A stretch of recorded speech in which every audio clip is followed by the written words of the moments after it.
in die maandag sy gitaartjie optel.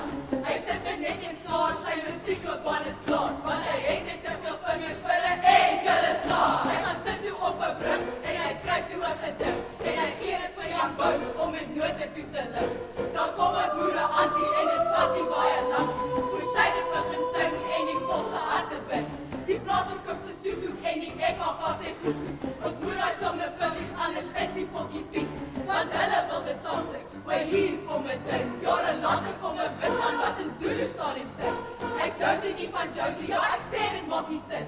Hy sê nou al daai lied en ek maak hom weer 'n lied. En hier gaan ons nou 'n tweede maal met Laipel se verhaal.